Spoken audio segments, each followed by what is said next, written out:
Mister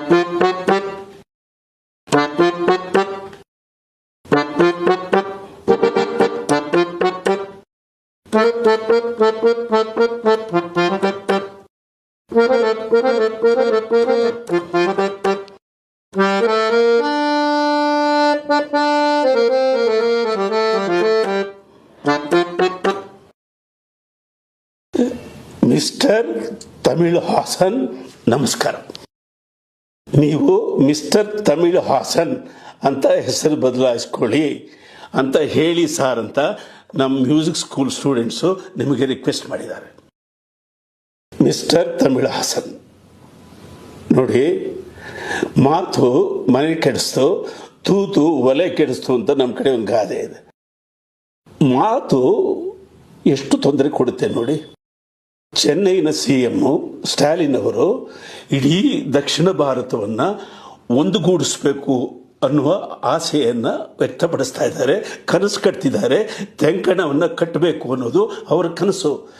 ಅವ್ರ ಕನಸಿಗೆ ನಿಮ್ಮ ಮಾತು ಸಹಾಯ ಮಾಡಬೇಕು. ನೀವು ಆ ಪಕ್ಷದ ಮಿತ್ರ ಪಕ್ಷ, ನೀವು ಒಳ್ಳೆ ಮಾತುಗಳಾಡಬೇಕು, ಯೋಚಿಸಿ ಮಾತಾಡಬೇಕು.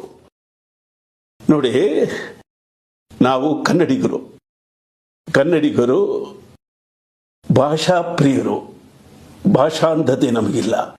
ನಮ್ಮ ಕನ್ನಡ ದೇಶದ ಸಾಂಸ್ಕೃತಿಕ ರಾಯಭಾರಿ ಬಸವಣ್ಣ ನಮಗೆ ಕೊಟ್ಟದ್ದು ವಚನಗಳು. ನಾವು ವಚನಗಳಿಗೆ ಯಜಮಾನರು. ವಚನಗಳು ಅಂದರೆ ಮಾತು ಸ್ವಾಮಿ, ಮಾತು ಎಚ್ಚರಿಕೆಯಿಂದ ಆಡಬೇಕು. ತಮಿಳಿಗೆ ಲಿಪಿಯನ್ನು ಕೊಟ್ಟಿದ್ದು ಕನ್ನಡ ಭಾಷೆ ಅಂತ ವಿದ್ವಾಂಸರು ಹೇಳ್ತಾರೆ. ಅದರ ಬಗ್ಗೆ ಸ್ವಲ್ಪ ವಿಚಾರಿಸಿ ನೋಡಿ. ನಾವು ಕಲಾವಿದರು, ತೆಂಕಣವನ್ನು ಕಟ್ಟುವ ಕನಸನ್ನು ಹೊತ್ತವರು, ಎಲ್ಲರೂ ಒಟ್ಟಾಗಿ ಬದುಕಬೇಕು ಅಂತ ಆಸೆ ಪಡುವ ಭಾರತೀಯರು. ಅದರಿಂದ ನೀವು ದಯವಿಟ್ಟು ಕ್ಷಮೆ ಕೇಳಿ, ಏನು ತಪ್ಪಿಲ್ಲ. ನೀವು ಕ್ಷಮೆ ಕೇಳಿದ್ರೆ ಕ್ಷಮಾಹಾಸನಾಗ್ತೀರಿ, ಇಲ್ದಿದ್ರೆ ಆಹಾಸನಾಗ್ತೀರಿ. ಆ ಹಾಸನಲ್ಲಿ ಮತಾಂಧತೆ, ಭಾಷಾಂಧತೆ ಅನ್ನುವ ಕೊಳಕು ಬೀಜಗಳಿರುವ ಅನುಮಾನ ಇದೆ.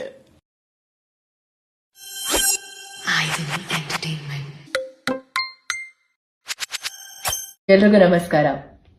ನಂಗೆ ಸಡನ್ ಆಗಿ ಒಂದು ಹಾಡು ಹೇಳಬೇಕು ಅಂತ ಅನಿಸ್ತು, ಅದಕ್ಕೆ ವಿಡಿಯೋ ಮಾಡ್ತಿರೋದು. ಎಲ್ಲಾದರೂ ಇರು, ಎಂತಾದರೂ ಇರು, ಎಂದೆಂದಿಗೂ ನೀ ಕನ್ನಡದವನಾಗಿರು. ನಾನು ಯಾಕೆ ಈ ಮಾತು ಹೇಳ್ತಿದ್ದೀನಿ, ಯಾಕೆ ಈ ಹಾಡು ಹೇಳ್ತಿದ್ದೀನಿ ಅಂತ ನಿಮ್ಗೆಲ್ರಿಗೂ ಗೊತ್ತಾಗಿದೆ ಅನ್ಸತ್ತೆ.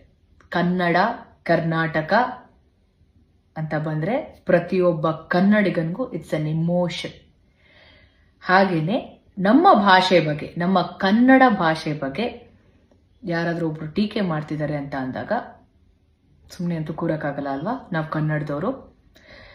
ನಾವು ಕನ್ನಡದವರು ಎಂತ ವಿಶಾಲ ಹೃದಯದವ್ರು ಅಂದ್ರೆ, ಪ್ರತಿ ಭಾಷೆ ಸಿನಿಮಾನ ನೋಡ್ತೀವಿ, ಪ್ರತಿ ಭಾಷೆ ಸಿನಿಮಾ ಹಾಡುಗಳನ್ನ ಕೇಳ್ತೀವಿ, ಆರ್ಟಿಸ್ಟ್ಗಳನ್ನ ಎಂಕರೇಜ್ ಮಾಡಿ ಸಪೋರ್ಟ್ ಮಾಡ್ತೀವಿ, ಟೆಕ್ನಿಷಿಯನ್ಸ್ನ ಸಪೋರ್ಟ್ ಮಾಡ್ತೀವಿ. ಆದರೆ ನಮ್ಮ ಭಾಷೆ ಬಗ್ಗೆ ಯಾರಾದರೂ ಮಾತಾಡ್ತಿದ್ದಾರೆ ಅಂದಾಗ ಅದಕ್ಕೆ ನಾವ್ಯಾಕೆ ವಾಯ್ಸ್ ರೈಸ್ ಮಾಡಬಾರ್ದು? ನಾವಿಲ್ಲಿ ಯಾವ ಭಾಷೆ ಬಗ್ಗೆನೂ ಕೆಟ್ಟದಾಗ ಮಾತಾಡ್ತಿಲ್ಲ. ನಾವೆಲ್ಲಾ ಭಾಷೆನೂ ವಿ ರೆಸ್ಪೆಕ್ಟೆಡ್. ಬಟ್ ನಮ್ಮ ಭಾಷೆ, ನಮ್ಮ ಕನ್ನಡ ಭಾಷೆ ಬಗ್ಗೆ ಯಾರಾದರೂ ಮಾತಾಡ್ತಿದ್ದಾರೆ ಅಂದಾಗ ನಾವು ಕನ್ನಡಿಗರಾಗಿ we have to stand for it. ನಂಗೆ ಇನ್ನೊಂದು ನಮ್ಮ ಭಾಷೆಲೆ, ನಮ್ಮ ಕನ್ನಡದ ಹಾಡು ಇನ್ನೊಂದು ನಾಲ್ಕಕ್ಕೆ ಬರ್ತಿದೆ. ದೊಡ್ಡವರಲ್ಲ ಜಾಣರಲ್ಲ, ಚಿಕ್ಕವರಲ್ಲ ಕೋಣರಲ್ಲ ಅಂತ. ಚಿಕ್ಕವ್ರು ತಪ್ಪು ಮಾಡಿದ ತಕ್ಷಣ ಸಾರಿ ಕೇಳೋವರೆಗೂ ಬಿಡಲ್ಲ ದೊಡ್ಡವರು. ಆದ್ರೆ ದೊಡ್ಡವ್ರು ತಪ್ಪು ಮಾಡಿದ್ರೆ, ತಪ್ಪು ಮಾಡಾದ್ಮೇಲೆ ಕ್ಷಮೆ ಕೇಳೋದ್ರಲ್ಲಿ ಏನ್ ತಪ್ಪಿದೆ? ಕನ್ನಡನ ಸರಿಯಾಗಿ ಮಾತಾಡದೇ ಇರೋರ್ನ ನಾವು ಹೀಗಲ್ಲ ಹೀಗೆ ಕನ್ನಡ ಮಾತಾಡೋದು ಅಂತ ತಿಳಿಸ್ತೀವಲ್ಲ, ಕಲಿಸ್ತೀವಿ ಆಕ್ಚುಲಿ.